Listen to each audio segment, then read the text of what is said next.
வணக்கம், welcome to Chitra Murali's kitchen. இன்றைக்கி என்ன ரெசிபி பார்க்க போகிறோம்னா புதினா ரைஸ் தான் பார்க்க போகிறோம். ஷாஹி பிரியாணி மசாலா யூஸ் பண்ணி புதினா ரைஸ் பண்ண போகிறோம். அப்புறம் எப்பயும் போல் ஆஸ் யூஷுவல் தயிர் சாதம், நான் தயிர் சாதம் கலந்து ரெடியாக வச்சுட்டேன். இப்போ வந்து புதினா ரைஸ்க்கு என்னென்ன வேணும், எப்படி பண்ணுறதுன்னு பார்த்துடலாம். அடுப்பில் கடாய் வச்சுருக்கேன், அதில் எண்ணெய் விட்டுக்கலாம். ஃபஸ்ட்டு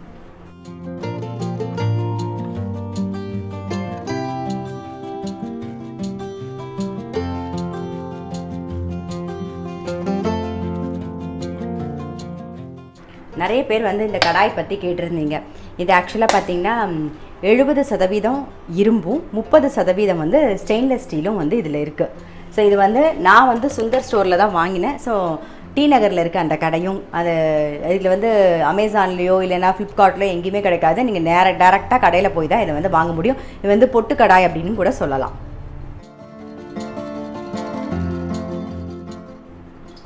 எண்ணெய் காயட்டும். அதுக்குள்ளே வந்து 2 பச்சை மிளகா, ஒரு அரை இன்ச்சுக்கு இஞ்சி, ஒரு 8 பல்லு பூண்டு, அப்புறம் ஒரு கைப்பிடி புதினா, ஒரு சின்ன கப்பில் தேங்காய் சேர்த்துக்கலாம். ஸோ புதினா என்னென்ன சேர்த்துருக்கோன்னு சொல்கிறேன் நான். பச்சை மிளகா வந்து காரத்துக்கு தகுந்த மாதிரி சேர்த்துக்கோங்க. 2 பச்சை மிளகா, இஞ்சி வந்து ஒரு அரை இன்ச்சு, பூண்டு வந்து ஒரு 8 பல்லு பூண்டு, நல்லா ஒரு கைப்பிடிக்கு ஃபுல்லாக இவ்வளோ வந்து புதினா, ஒரு கப்பு இந்த குட்டி கப்பில் ஒரு கப்பு வந்து தேங்காய். ஸோ இதெல்லாம் சேர்த்து இப்போ அரைச்சி எடுத்துகிட்டு வந்துடுவோம். தேங்காய், புதினா, பச்சை மிளகா, இஞ்சி, பூண்டு வந்து அரைச்சாச்சு.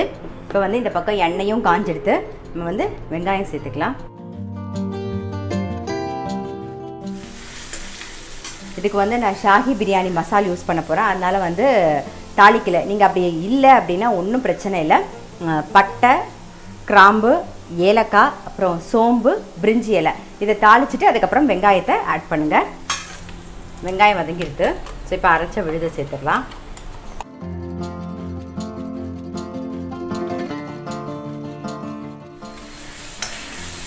அரைச்ச விழுது சேர்த்து ஒரு 2 நிமிஷம் வதக்கியாச்சு. இப்போ வந்து தக்காளி சேர்க்கலாம். மீடியம் சைஸில் 2 தக்காளி, இதுக்கு தேவையான உப்பு, அப்புறம் மஞ்சள் பொடி எல்லாமே சேர்த்துடலாம்.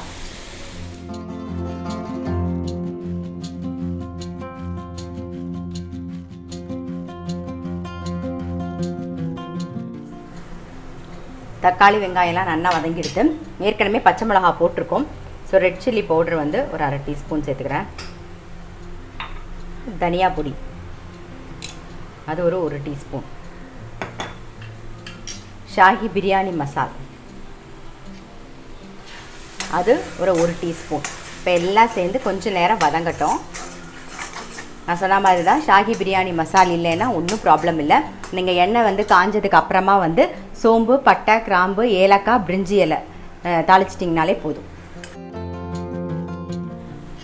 பிரியாணி மசாலா சேர்ந்து நல்லா, அதாவது ஷாஹி பிரியாணி மசாலா சேர்த்தோமா அது எல்லாம் சேர்ந்து நல்லா வந்து வதங்கிடுது. அதோட பச்சை வாசனைலாம் போயாச்சு. இப்போ வந்து நான் வந்து சீரக சம்பா அரிசி வந்து வடித்து வச்சுருக்கேன். அதை வந்து நம்ம சேர்த்துடலாம். இதில் ஏற்கனவே உப்பு போட்டிருக்கேன். ஸோ அதெல்லாம் இதில் பார்த்துட்டு உப்பு போட்டுட்டேன். ஸோ எல்லாத்தையும் சேர்த்து நல்லா மிக்ஸ் பண்ணிப்போம்.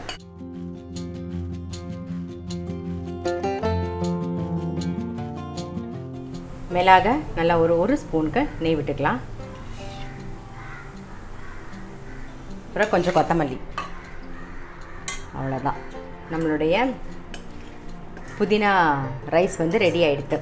ஸோ இதுக்கு வந்து நீங்கள் வந்து வெங்காய தயிர் பச்சடி தொட்டுன்னு சாப்பிட்டிங்கன்னா ரொம்ப நல்லாயிருக்கும். அது இல்லைன்னா சிப்ஸு இல்லை ஏதாவது காரக்கறி எது வேணாலும் தொட்டுண்டு சாப்பிடலாம். ரொம்பவே நல்லாயிருக்கும். ஸோ கண்டிப்பாக வந்து நீங்கள் இந்த புதினா ரைஸ் இந்த மாதிரி ட்ரை பண்ணலைன்னா கண்டிப்பாக வந்து ட்ரை பண்ணி பாருங்கள்.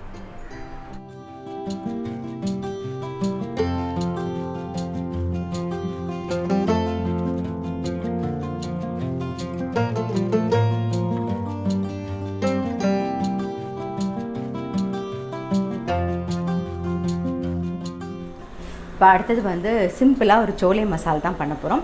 அதுக்கு வந்து நம்ம முதல்ல வந்து கடாயில் எண்ணெய் விட்டுருக்கேன், அந்த காஞ்சின்னு வெங்காயம், தக்காளி, இஞ்சி, பூண்டு இதெல்லாம் நல்லா வதக்கிட்டு அரைச்சிக்க போகிறோம். நம்ம அது என்னென்ன வேணும் அப்படிங்கிறத நான் சொல்கிறேன். எண்ணெய் காஞ்சிடுத்து. வெங்காயம் மீடியம் சைஸில் ஒரு வெங்காயம், அப்புறம் இஞ்சி வந்து ஒரு அரை இன்ச்சு, பூண்டு வந்து ஒரு 6 பல்லு பூண்டு. இதை ஃபஸ்ட்டு வதக்கிப்போம்.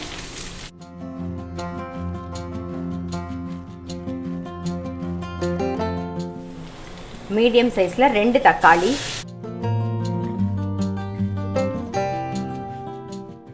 கொஞ்சமாக உப்பு சேர்த்துக்கலாம்.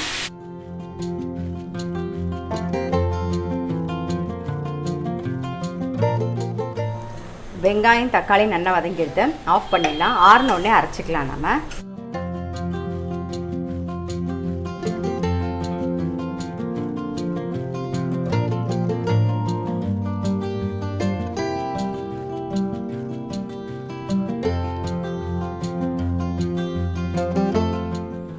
வெங்காயம் தக்காளிலாம் நல்லா ஆறிடுத்து. இப்போ வந்து 1/2 டீஸ்பூன் சோம்பு, ஒரு 1/2 டீஸ்பூனுக்கு மிளகு, இதெல்லாம் சேர்த்து அரைச்சி எடுத்துகிட்டு வந்துடலாம்.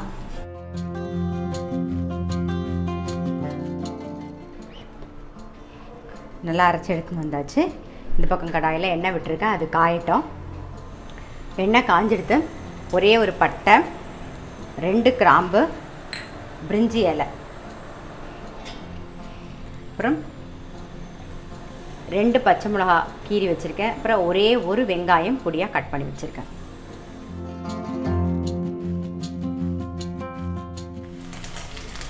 வெங்காயம் நல்லா வதங்கிடுது. இப்போது அரைச்ச தக்காளி வெங்காயம்லாம் அரைச்சோம் இல்லையா, அது சேர்த்துறேன்.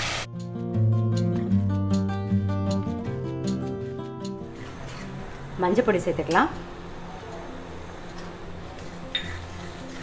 ஏற்கனவே பச்சை மிளகா போட்டிருக்கோம், அப்புறம் மிளகு வேறு போட்டிருக்கோம். அதனால் பார்த்துட்டு காரத்துக்கு தகுந்த மாதிரி ரெட் சில்லி பவுட்ரு சேர்த்துக்கோங்க. நான் ஒரு 1/2 டீஸ்பூனுக்கு ரெட் சில்லி பவுட்ரு சேர்க்குறேன்.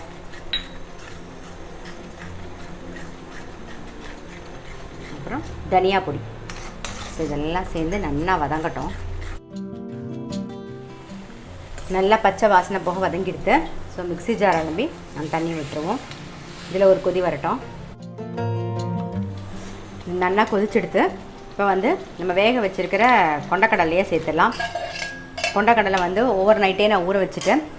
கொஞ்சமாக வந்து மஞ்சள் பொடியும் உப்பும் போட்டு வேக வச்சு எடுத்து வச்சுருக்கேன். ஸோ அந்த உப்பு ஏற்கனவே நம்ம வேறு வதக்கும் போது போட்டிருக்கோம், இதுலேயும் உப்பு இருக்குது. அதனால் பார்த்துட்டு வேணும்னா லாஸ்ட்டாக போட்டுக்கலாம். சேர்ந்து நல்லா கொதிக்கட்டும். கரம் மசாலா ஒரு 1/2 டீஸ்பூன்,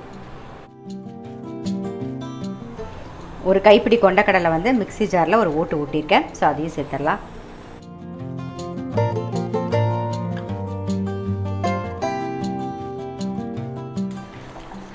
இப்போ நல்லா கொதிச்செடுத்து நம்மளுடைய சோலே மசாலா வந்து ரெடி ஆகிடுது. கசூரி மேத்தி போட்டுடலாம். அப்புறம் கொத்தமல்லி. அவ்வளோதான், ஆஃப் பண்ணிவிடுவோம். இன்றைக்கி கொஞ்சம் வெளியில் போக வேண்டிய வேலை இருக்கிறதுனால நான் வந்து காலையிலேயே பண்ணி வச்சுட்டேன் தொட்டுக்கிறது. இன்றைக்கி வந்து ப்ரெட் வித் சென்னா தான். ஸோ ப்ரெட் இருக்குது, ஸோ சென்னா மட்டும் ரெடி பண்ணிட்டேன். ரொம்ப சிம்பிள், ஈஸியாக இருக்கும். நம்ம இது வரைக்கும் தக்காளி வெங்காயம் வதக்கி தான் பண்ணியிருப்போம். இதை அரைச்சி பண்ணுறது இது கொஞ்சம் டிஃப்ரெண்ட்டாக இருக்கும், டேஸ்ட்டும் நல்லாயிருக்கும். கண்டிப்பாக வந்து ட்ரை பண்ணி பாருங்கள்.